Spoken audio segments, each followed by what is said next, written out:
ವಿರಾಮದ ನಂತರ ಮಾತಿನ ಪಟಾಕಿ ಹಾಸ್ಯ ಚಟಾಕಿ ಕಾರ್ಯಕ್ರಮಕ್ಕೆ ನಿಮಗೆಲ್ಲರಿಗೂ ಮತ್ತೊಮ್ಮೆ ಆತ್ಮೀಯವಾದ ಸ್ವಾಗತವನ್ನು ಕೋರ್ತಾ ಇದ್ದೀವಿ. ನಾವು ರಾಜು ಅವರೇ, ವೈಯಕ್ತಿಕ ದೀಪಾವಳಿಯನ್ನು, ರಾಜಕೀಯ ದೀಪಾವಳಿಗಳನ್ನ ಮತ್ತು ಸಿನಿಮಾ ರಂಗದ ದೀಪಾವಳಿನ ಭಾಳ ಆಸೆ ನಮಗೆ ನಮ್ಮ ವಿವೇಚನೆ ತಕ್ಕ ಹಾಗೆ ಜನರಿಗೆ ನಮಗೆ ಖುಷಿ ಕೊಡುವಾಗ ನಾವು ಮಾತಾಡ್ತೀವಿ. ಜನರನ್ನ ಖುಷಿ ಪಡಿಸೋದು ನಮ್ಮ ಕೆಲಸ. ಆ ಕೆಲಸನ ನಾವು ನಿತ್ಯ ಮಾಡೋಣ, ಮಾಡ್ತಾ ಹೋಗೋಣ. ನಾವೆಲ್ಲ ಮಾತಾಡೋದು ತಮಾಷೆಗೋಸ್ಕರ. ಯಾರಿಗಾದರೂ ಬೇಜಾರಾಗಿದ್ದರೆ ಅಲ್ವಾ, ನಾನಂತೂ ಕ್ಷಮೆ ಕೇಳಲ್ಲ. ನಾವು ಬೇಜಾರಾಗುವಂಥ ಮಾತು ಮಾತಾಡೋದೇ ಇಲ್ಲ.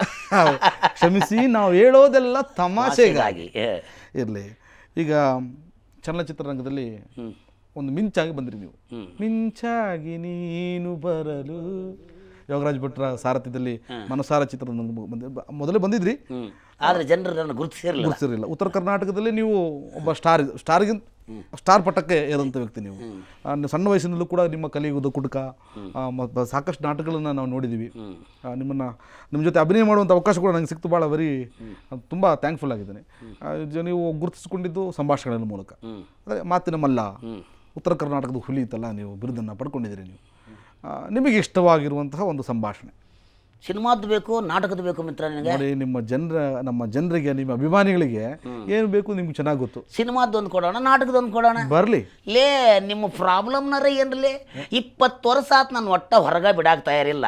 ನನ್ನಂಥ ಚಲೋ ಮುಸುಡಿ ಹಗಲು ದೀಪ ಚುಡಿಕಾಡಿದ್ರು ಕರ್ನಾಟಕದಾಗ ಎಲ್ಲಿ ಸಿಗೋದಿಲ್ಲ. ತೋಬಿಡು ನಾನು ಹೊರಗೆ ಬಿಡ್ತಿರೋ ಏನು ನಿಮ್ಮಿಬ್ಬರನ್ನು ಮೆಟ್ಟಗಿಟ್ಟು ತೊಗೊಂಡು ಹೊಡಿಬೇಕು? ಇದು ಮನಸಾರೆ ಚಿತ್ರದ್ದು. ಆದರೆ ಇದು ಸೂಕ್ತ ಆಗುತ್ತೆ, ಯಾಕಂದರೆ ಅವರು ಹಂಗೆ ಹೇಳ್ತಾ ಇರ್ಬೋದಲ್ಲ, ಒಳಗಿರೋರು ಕೂಡ ತಾಬೂಡ್ ತಕೊಂಡು ನಾನು ಬಿಡ್ತಿರೋ ಇಲ್ಲ ನಾನು ಬೇಲ್ ಗಿಲ್ ತರಬೇಕು. ಇನ್ನು ಪಂಚರಂಗಿ ಸಿನಿಮಾದಲ್ಲಿ ಒಂದು ಒಳ್ಳೆ ಡೈಲಾಗ್ ಮಿತ್ರ ನೋಡಿದೆ ನಾನು. ನೀವು ಹುಡುಗ ಹುಡುಗಿಯರ ಫಿಗರ್ ನನಗೆ ದೊಡ್ಡ ಪ್ರಾಬ್ಲಮ್ ರೀ. ದಿನಕ್ಕೆ 150 ಮದುವೆ ಮಾಡೋ ನಾನು ಮೊನ್ನೆ ನನ್ನ ಹೆಂಡತಿ ಎದುರಿಗೆ ಬಂದಾಗ ನಿನಗೂ ಒಂದು ಗಂಡು ಹುಡುಕ್ಲೇನವಾ ತಾಯಿ ಅಂತ ಕೇಳಿ ಆಕಿ ಕಡೆಯಿಂದ ಮೆಟ್ಲೆ ಹೊಡಿಸ್ಕೊಂಡಿನ್ರಿ ನಾನು. ಅಂದರೆ ಭಾಳ ಚೆನ್ನಾಗಿದೆ. ನಾನು ನಮ್ಮ ಮಂಗಳೂರಲ್ಲಿ ಚಿತ್ರೀಕರಣ ನಡೀತಾ ಇತ್ತು. ಯೋಗರಾಜ್ ಭಟ್ರು ಭಾಳ ಅಲ್ಲಲ್ಲೇ ಕೂತ್ಕೊಂಡು ಭಾಳ ಬಿಸಿ ಬಿಸಿಯಾಗಿ ಅವರು ಸ್ಕ್ರಿಪ್ಟ್ನಾಗ ಇದ್ದದ್ದೇ ಮಾತಾಡಿಸ್ಬೇಕನ್ನೋ ಹುಲಿ ಅಲ್ಲ ಅದು. ಭಾಳ ಖುಷಿ ಏನಂದ್ರೆ ಉತ್ತರ ಕರ್ನಾಟಕದ ಸೊಗಡನ್ನ ಭಾಳ ಅರ್ಥ ಮಾಡ್ಕೊಂಡಿದ್ದಾರೆ. ಭಾಳ ಚೆನ್ನಾಗಿ ಉತ್ತರ ಕರ್ನಾಟಕದ ಭಾಷೆಯ ಸತ್ವನ ಸೊಗಡನ್ನ ನನ್ನ ಮುಖಾಂತರ ಭಟ್ರು ಹೇಳ್ಸಕ್ ಭಾಳ ದೊಡ್ಡ ಪ್ರಯತ್ನ ಮಾಡಿದ್ರು. ದೊಡ್ಡ ಒಂದೆರಡು ಬ್ರೇಕ್ ನಿಮಗೆ ನಿಮ್ಮ ಜೀವನದಲ್ಲಿ ಸಿಗೋದು ದೊಡ್ಡ ಬ್ರೇಕ್. ಈಗ ನನಗೆ ಭಾಳ ಇಷ್ಟವಾಗಿದ್ದ ಡೈಲಾಗ್ ನೀವೊಂದು ಹೇಳ್ಬೇಕಲ್ಲ. ಮತ್ತೆ ನಾ ಹೇಳ್ತೀನಿ, ಅದಕ್ಕೂ ಮುಂಚೆ ಇದಿದೆಯಲ್ವಾ, ನಮ್ಮ ಕಲಿಯುಗದ ಕುಡುಕ.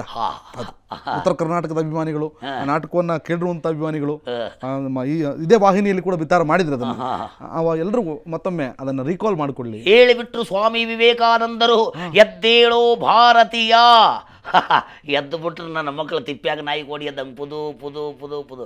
ಇಂತಿಂಥ ನನ್ನ ಮಕ್ಕಳ ಎದ್ದೇಳ್ತಾರಂತ ಆ ಬುದ್ಧಿವಂತರಿಗೆ ಅವತ್ತು ಇನ್ಫಾರ್ಮೇಷನ್ ಬಂದಿತ್ತಂದ್ರೆ ಬಿದ್ಕೊಳ್ರು ನಿಮ್ಮವ್ರು ಖತರ್ನಾಕ್ ನನ್ನ ಮಕ್ಕಳ ಅಂತ ಹೇಳಿಬಿಡ್ತಿದ್ರೆ ನಾವೇನ್ರಿ ಕುಡುಕರು? ಯಾವ ಮಕ್ಕಳು ಮುಲಾಜೈತೆ ನಮಗೆ?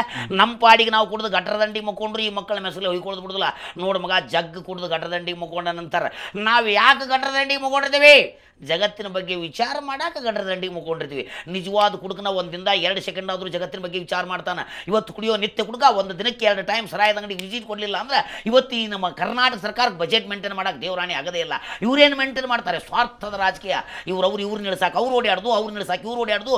ನಾವು ನನ್ನ ಪವಿತ್ರವಾದ ಹೋಟನ್ನ ಬರೀ ಗುಂಡಾ ನನ್ನ ಮಕ್ಕಳಿಗೆ ಕೊಡೋದು. ಇದು ಕಲಿಯುವುದು ಕುಡುಕ ನಾಟಕದ ಅಯ್ಯೋ ಪಟಾಕಿ ಅಂಡ್ ಚಟಾಕಿ. ವರ್ಲ್ಡ್ ಕಪ್ ಬಂದಾಗ ಹೊಡೆದ್ರಲ್ಲ ಬೆಂಗಳೂರಲ್ಲಿ ಪಟಾಕಿ, ಹಂಗೀತಪ್ಪ ಪಟ ಪಟ ಪಟ ಪಟ ಪಟ ಪಟ ಪಟ ಪಟ ಪಟ ಪಟ ಪಟ. ಏ ಮಿತ್ರ, ಬರೀ ನನ್ನ ಪಟಾಕ್ಷಿನೇ ಸಿಡಿಸೋದಾತು, ಮಾತಿಂದು ಒಂದು ನಿಂದು ಒಂಚೂರು ಸಿಡಿಸಪ್ಪ. ನಾನು ಮಾತಿನ ಮಲ್ಲ ಅಲ್ಲ, ನನ್ನ ಜನ ರಿಯಾಕ್ಷನ್ಸ್ಗಳಲ್ಲಿ ಗುರುತಿಸ್ಕೊಂಡಿದ್ದಾರೆ. ನನಗೂ ಅದ್ರ ಸಾಕಷ್ಟು. ಯಾಕಪ್ಪ ನಮ್ಮ ಮನಸಾರಿ ಒಳಗೆ ಬೆಂಗಳೂರು ಬೆಳಗಾವಿ ಗಿಳಗಾವ್ ಎಲ್ಲ ಹೋದಾಗ ನಿನ್ನ ಬಿಡ್ಲೇ ಇಲ್ಲ ಜನ ಸಿನಿಮಾ ಟಾಕೀಸ್ನಾಗ ಗುರುತಿಸ್ಕೊಂಡ್ರು. ಯೋಗರಾಜ್ ಭಟ್ರ ಒಂದು ಪ್ರೀತಿ, ಆ ಪಾತ್ರವನ್ನು ಬಹಳ ಅದ್ಭುತವಾಗಿ ನನ್ನ ಕೈಯಲ್ಲಿ ಮಾಡಿಸಿದ್ರು. ನನಗೆ ಅಷ್ಟು ಶಕ್ತಿ ನನಗಿರಲಿಲ್ಲ. ಒಂದೇ ಡೈಲಾಗ್ ಸಿನಿಮಾದಲ್ಲಿ ನನಗೆ. ಅದ್ರ ಸಿನಿಮಾ ನೋಡ್ಕೊಂಡು ಜನ ಆಚೆ ಬಂದಾಗ ಬಟ್ಟೆ ಬೇಡ ಹೇಳೋ, ಬಟ್ಟೆ ಬಟ್ಟೆ ಬಟ್ಟೆ ಬಟ್ಟೆ ಬಟ್ಟೆ ಬಟ್ಟೆ ಬಟ್ಟೆ ಬಟ್ಟೆ ಬೇಕು, ಬಟ್ಟೆ ಬಟ್ಟೆ ಬೇಡ, ಬಟ್ಟೆ ಬೇಡ, ದೀಪಾವಳಿಗೆ ಹೊಸ ಬಟ್ಟೆ ಬೇಕು. ಇದು ನನ್ನ ಸಂಭಾಷಣೆ. ಪಂಚರಂಗಿಯಲ್ಲಿ ಮತ್ತೆ ಬೇರೊಂದು ಆಯಾಮ. ಅಕ್ಕ, ಈ ಮನೆಯಲ್ಲಿ ದೋಷ ಇದೆ. ಇಲ್ಲಿ ಇರಬೇಕಾದಂಥ ಈ ಬಾಗಿಲು ಪೂರ್ವಕ್ಕಭಿಮುಖವಾಗಿ ಅಥವಾ ದಕ್ಷಿಣಕ್ಕಭಿಮುಖವಾಗಿ ಆಗಿದ್ರೂ ಇರಬೇಕು. ಹಾಗಾಗಿ ಈ ಮನೆಯಲ್ಲಿ ಶಾಂತಿ ಇಲ್ಲ. ಓ, ಇದು ಮಲ್ಲಿಕಾರ್ಜುನ್ ಖರ್ಗೆ ಅವ್ರ ವಾಯ್ಸಲ್ಲಿ ಮಾತಾಡ್ಸಿರೋದು. ಆಮೇಲೆ 90 ಸಿನಿಮಾದಲ್ಲಿ ಕೂಡ ಒಂದು ಒಳ್ಳೆ ಸಂಭಾಷಣೆ ನನಗಿದೆ. ಅಂದರೆ ನಿಮ್ಮ ಒಂದು ಸ್ಫೂರ್ತಿ ನನಗೆ ಕಲಿಯೋದು ಕುಡ್ಕೋ ಸ್ಫೂರ್ತಿ. ಯಾವ ಸಿಬಿ ರಾಜಕಾರಣಿ ನೀವು, ಯಾವ ಸಿಬಿ ರಾಜಕಾರಣಿ ಓಟ್ ಕೇಳಕ್ ಮಾತ್ರ ಭಿಕ್ಷುಕೃತರ ಅಮ್ಮ ತಾಯಿ ಓಟ್ ಹಾಕಿರಪ್ರ ಅಂತ ಬರ್ತೀರ. ಓಟೆಲ್ಲ ಬಿದ್ಮೇಲೆ ಎಲ್ಲ MLA ಕರ್ಕೊಂಡು ಒಂದ್ಸಲ ಗೋವಾಗೆ, ಒಂದ್ಸಲ ತಮಿಳ್ನಾಡಿಗೆ ರೆಸಾರ್ಟ್ ಹೋಗ್ಬಿಟ್ಟು ಎಂಜಾಯ್ ಮಾಡ್ತಾರ. ಅಲ್ರಿ ಸ್ವತಂತ್ರ ಅಂತೀರಿ, ಎಲ್ರಿ ಸ್ವತಂತ್ರ? ನೀರಲ್ಲಿ ಹೂವು ಅರಳಿದ್ರೆ ಅದು ನಮ್ಮ ಪಕ್ಷದ್ದು ಅಂತೀರ. ಯಾರಾದರೂ ಹಳ್ಳಿ ಕಡೆ ಹೆಂಗಸರು ಹುಲ್ಲೊರೆ ಹೊತ್ಕೊಂಡು ಹೋಗ್ತಾ ಇದ್ರೆ ಅದು ನಿಮ್ಮ ಪಕ್ಷದ್ದು ಅಂತೀರ. ಯಾರನ್ನಾದ್ರೂ ಕೈ ಬೀಸಿ ಬಾ ಬಾ ಅಂತ ಕರೆದ್ರೆ ಇದು ನಿಮ್ಮ ಪಕ್ಷದ್ದು ಅಂತೀರ. ಒಬ್ಬರು ಸೈಕಲ್ ಇಟ್ಕೊಂಡ್ರೆ, ಇನ್ನೊಬ್ಬರು ನೇಗಿಲು ಹೊತ್ಕೊಂಡ್ರೆ, ಎಲ್ಲ ನೀವೇ ಇಟ್ಕೊಂಡ್ಬಿಟ್ರೆ ನಾವೇನು ಇಟ್ಕೊಳ್ಳೋದು?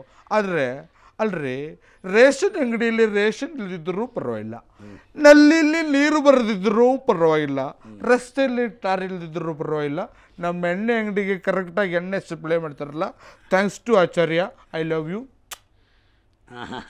ಈ ಕೊಟ್ಟಿರೋ ಮುತ್ತು ರೇಣುಕಾಚಾರ್ಯ ಅವ್ರಿಗೆ ನೀನು ಸುಮ್ಮನೆ ಪುನಃ ಅಲ್ಲಿಗೆ ಹೇಳಿದ್ದೀರಪ್ಪ ನಮ್ಮನ್ನು. ಮತ್ತೆ ಅದು ಅವ್ರಿಗೆ ತಾಗ್ಬೇಕು ಬಿಡ. ನಿಜವಾಗ ಮಿತ್ರ, ನೋಡು ಮಿತ್ರ, ನಮ್ಮ ದೇಶ ಸುಧಾರಣೆ ಆಗಬೇಕಾದ್ರೆ ಆ ಬ್ರಿಟಿಷರು ನಮ್ಗೆ ಸ್ವಾತಂತ್ರ್ಯ ಅಷ್ಟು ಸರಳ ಕೊಟ್ಟು ಹೋಗಿಲ್ಲ. ರಾತ್ರಿ 12 ಅಂದರೆ 12 ಗಂಟೆ ಕೊಟ್ಟಾರಂತ. ಇವು ಅವಾಗ ಎದ್ದು ನಿದ್ದಿಗಣ್ಣ ಇವು ಇಸ್ಕೊಂಡವಂತ. ಕತ್ಲದಾಗ ಅವು ಏನು ಕೊಟ್ಟಾವ, ಇವು ಏನು ಇಸ್ಕೊಂಡವ. ಕೊಟ್ಟಾರ ಏನು ಕೊಟ್ಟಾರ? ಎಲೆಕ್ಷನ್ ಆದಾಗ ಒಂದೊಂದು ಕ್ವಾರ್ಟರ್ ಕೊಡ್ತಾರೆ. ಎಲ್ಲರೂ ಅದನ್ನ ಸ್ವಾತಂತ್ರ್ಯ ಅಂತ ತಿಳ್ಕೊಂಡ್ಬಿಟ್ರೆ. ಇಂಥ ಸ್ವಾತಂತ್ರ್ಯ ಆಗಬೇಕಾಗಿಲ್ಲ. ಖಂಡಿತ ಸುಧಾರಣೆ ಆಗಬೇಕು. ಸುಮಾರು ವರ್ಷ ಇದಿರಲಿಲ್ಲ. ರಾಜಕಾರಣಿಗಳು ಜೈಲಿಗೆ ಹೋಗೋದು ಬಹಳ ಕಮ್ಮಿ. ತುಂಬಾ ರಾಜಕಾರಣಿಗಳು ಯಾರೆಲ್ಲ ಮೋಸ ಮಾಡ್ತಿದ್ದಾರೆ ಈಗ ಜನರಿಗೆ ಭರವಸೆ ಆಗ್ತಾ ಇದೆ. ಈಗ ನಿಜವಾಗಿಯೂ ಕತ್ತಲಿನಿಂದ ಬೆಳಕಿನೆಡೆಗೆ ಜನ ಬರ್ತಾ ಇದ್ದಾರೆ. ದೀಪಾವಳಿಯಿಂದ ಮುಂದಿನ ದೀಪಾವಳಿ ಬರೋಷ್ಟರಲ್ಲಿ ಕೆಟ್ಟ ರಾಜಕಾರಣಿಗಳು, ಭ್ರಷ್ಟ ರಾಜಕಾರಣಿಗಳಿಗೆಲ್ಲ ಶಿಕ್ಷೆ ಆಗಲಿ, ಎಲ್ಲೆಡೆ ಕರ್ನಾಟಕ ತುಂಬ ದೀಪಾವಳಿಯ ಬೆಳಕನ್ನು ಚೆಲ್ಲಲಿ. ಒಂದು ವಿಷಯ ಹೇಳ್ತೀನಿ, ಸಾಕಷ್ಟು ವಿಷಯಗಳು ನಾವು ಚರ್ಚೆ ಮಾಡಿದ್ವಿ. ಮಾತಿನ ಪಟಾಕಿ, ಹಾಸ್ಯ ಚಟಾಕಿ ಅದೆಲ್ಲೆಲ್ಲೋ ಹೋಗಿ ಎಲ್ಲೆಲ್ಲೋ ಹೊತ್ಕೊಂಡು ಎಲ್ಲೆಲ್ಲೋ ಸಿಡಿದು, ಇಲ್ಲಿ ಹೊಡೆದ ರಾಕೆಟ್ಟು ಇನ್ನೊಂದು ಕಡೆ ಹೋಗಿತ್ತು, ಚಿತ್ರರಂಗಕ್ಕೆ ಕೊಡೋಂಥ ರಾಕೆಟ್ಟು ಇನ್ನೆಲ್ಲಿಗೋ ಹೋಗಿತ್ತು. ಮಾತಾಡಿದ್ರೆ ಮಾತಾಡ್ತಾನೆ ಇರ್ತೀವಿ. ನೀವು ಮಾತಿನ ಮಲ್ಲ, ನೀನು ಅದ್ರ ಜೊತೆಗೆ ನಿಮ್ಮ ಶಿಷ್ಯ ನಾನು. ಜಾತ್ರೆಯಲ್ಲಿ ತಪ್ಪಿಸ್ಕೊಂಡು ನಾನೊಂದ್ ಕಡೆ ನೀನೊಂದ್ ಕಡೆ ಹುಟ್ಟಿದೀವಿ. ನಾನು ಕೇರಳದಲ್ಲಿ ಹುಟ್ಟಿದೆ, ನೀವಲ್ಲಿ ಕರ್ನಾಟಕದಲ್ಲಿ, ಉತ್ತರ ಕರ್ನಾಟಕದಲ್ಲಿ ಇರ್ಲಿ. ಈಗ ರಾಜು ಸರ್ ಸಾಕಷ್ಟು ಚಿತ್ರಗಳನ್ನು ಮಾಡ್ತಾ ಇದ್ರಿ. ನಿಜವಾಗ್ಲೂ ಕೂಡ ಕನ್ನಡಾಂಬೆ, ಕನ್ನಡ ಚಿತ್ರರಂಗ ನಿಮ್ಮನ್ನು ಕೈ ಬೀಸಿ ಕರೆದಿದೆ. ಸಾಕಷ್ಟು ಮನೆವಂತಾಗಿದ್ರಿ. ಈಗ ಮುಂದೆ ಯಾವ್ಯಾವ ಚಿತ್ರಗಳು? ಹೊಸ ಒಂದು ಆಯಾಮ, ಹೊಸ ಒಂದು ನನ್ನಲ್ಲಿರೋ ಪ್ರತಿಭೆಯನ್ನು ಹೊರಹಾಕೋದಕ್ಕೆ ಪ್ರಯತ್ನ ಮಾಡಿರೋ ರಮೇಶ್ ಅರವಿಂದ್ ಅವರ ನಿರ್ದೇಶನದ ಹೊಸ ಸಿನಿಮಾ, ಹೊಸ ಚಿತ್ರ ನಮ್ಮಣ್ಣ ಡಾನ್. ಅದೇ ಈ ಮೀಸಿ ಗೆಟಪ್ ಆ ಸಿನಿಮಾದೆ. ಅದಾದ ತಕ್ಷಣ ಕೋಕೋ ಇದೆ, ಕಾಲಾಯ ತಸ್ಮಯ ನಾವಿಬ್ರು ಮಾಡಿದ್ವಿ. ಕಾಲಾಯ ತಸ್ಮಯ ನಮಃ ಐತಿ. ಇನ್ನು ಬೇಕಾದಷ್ಟು ಸಿನಿಮಾಗಳು ಬರಬೇಕು ಹೊರಗೆ. ನನಗೆ ಭಾಳ ಖುಷಿ ಅಂದರೆ ನಿಮಗೆ ಒಂದು ವಿಶೇಷ ಶೈಲಿಯ ಒಂದು ಪಾತ್ರ ಸಿಗಬೇಕು ನನಗೆ. ಅಂದರೆ ಇಲ್ಲಿವರೆಗೆ ಮಾಡಿದ ಪಾತ್ರ ಅಲ್ಲ. ನೀವು ಹೇಳಿದ್ರೆ ಅಣ್ಣ ಬಾಂಡಲ್ಲಿ ನಮ್ಮಣ್ಣ ಡಾನ್, ಒಂಥರ ವಿಶೇಷವಾದ ಪಾತ್ರನೇ ಅದು.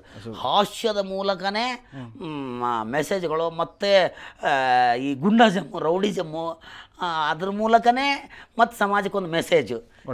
ಕೆಟ್ಟದ್ದೇ ಒಳ್ಳೇದೇ, ಹಾಲು ಹಾಲೇ, ನೀರು ನೀರೇ ಅಂತ. ಒಳ್ಳೇದಾಗಲಿ ರಾಜವಣ್ಣ ನಿಮಗೆ.